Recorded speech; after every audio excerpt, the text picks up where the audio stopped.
एक छोटा सा गांव था जिसका नाम नूरपुर था। ये गांव पहाड़ों के दरमियान बसा हुआ था। सुबह सवेरे परिंदों की आवाजें और शाम को सूरज की सुनहरी रोशनी इस गांव को किसी ख्वाब जैसा बना देती थी। लेकिन इस खूबसूरत गांव में सब लोग अमीर नहीं थे। ज्यादातर लोग किसान या मजदूर थे। उसी गांव में रहता था एक गरीब लड़का हसन। हसन की उम्र तकरीबन 14 साल थी। उसका बाप लकड़ियां काट कर बेचता था और मां घर के काम करती थी।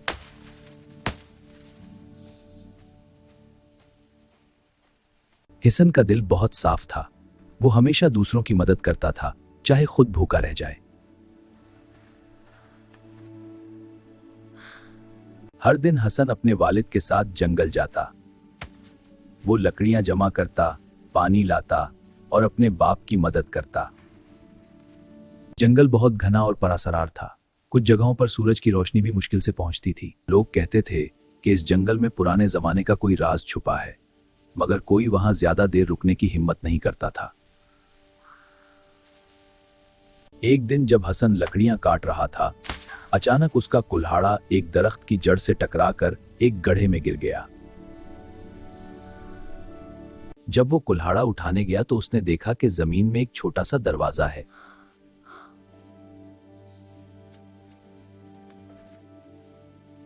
हसन हैरान रह गया। उसने आहिस्ता से दरवाजा खोला।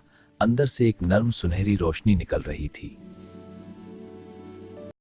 दरवाजे के अंदर एक पुराना सा लकड़ी का संदूक रखा था। जैसे ही हसन ने संदूक को छुआ, एक हल्की सी आवाज आई।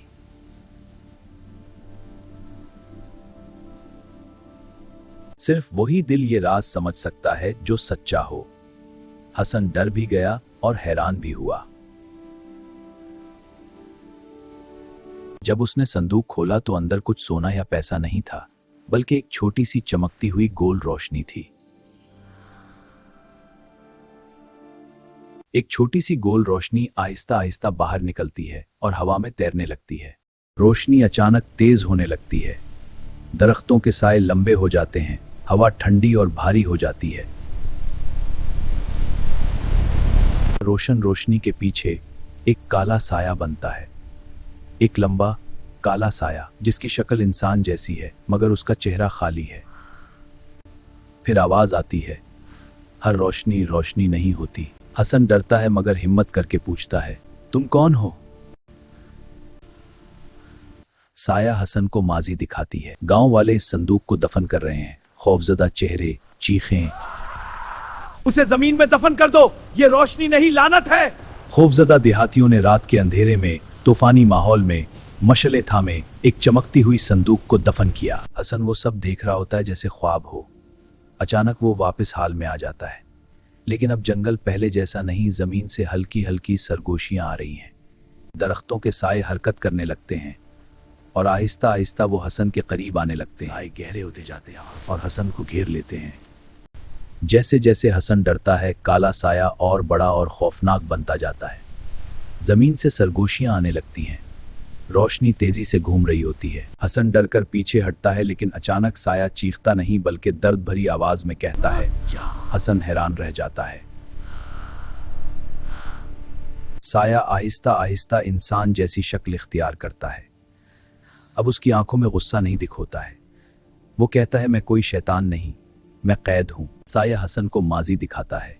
बहुत साल पहले एक आदमी था जिसका नाम जाहिद था। एक दिन कुछ लालची लोग जंगल के नीचे छुपी ताकतवर तवानाई फटी, जिससे गांव वाले खौफ से भागे। उन्होंने जादुई संदूक चराया, लेकिन ताकत काबू से बाहर हो गई। जाहिद ने सबको बचाने के लिए अपनी रूह संदूक में कैद कर दी। जाहिद की रूह हसन से कहती है, अगर तुम मुझे आजाद ना करो तो ये अंधेरा हमेशा जिंदा रहेगा। हसन डरते हुए पूछता है, मैं क्या करूं? रूह आहिस्ता से कहती है, इस संदूक को वहां ले जाओ जहां रोशनी पैदा हुई थी। जंगल के अंदर एक ऐसी जगह थी जहां कभी कोई नहीं जाता था। लोग उसे खामोश वादी कहते थे। कहा जाता था कि वहां रात को जमीन चमकती है। हसन संदूक उठाता है और खतरनाक जंगल के सफर पर निकल जाता है। रास्ते में अजीब आवाजें, चमकती आंखें, हवा में सरगोशियां। जैसे ही हसन खामोश वादी के करीब पहुंचता है, अंधेरा दोबारा ताकतवर होने लगता है। काले साए रास्ता रोक लेते हैं। हसन चीखता है, मैं तुम्हें वापस कैद नहीं होने दूंगा। वो संदूक को मजबूती से पकड़ता है। जैसे ही हसन संदूक को वादी के दरमियान रखता है, अंधेरे का सायादार रूह सुनहरी रोशनी में एक परामन चमकती हुई रूह में बदल जाता है और काला साया आहिस्ता आहिस्ता एक नॉर्मल इंसान की रूह में बदल जाता है।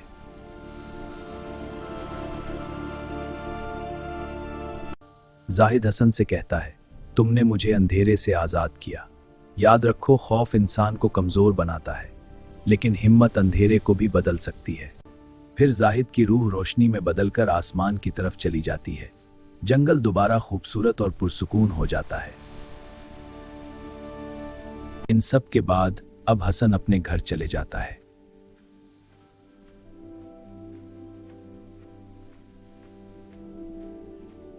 सुबह हो चुकी थी और हसन जंगल से बाहर आया, लेकिन वो संदूक जो कभी कीमती लगता था अब सिर्फ एक खाली। हसन खोखली आंखों से उसे घूरने लगा।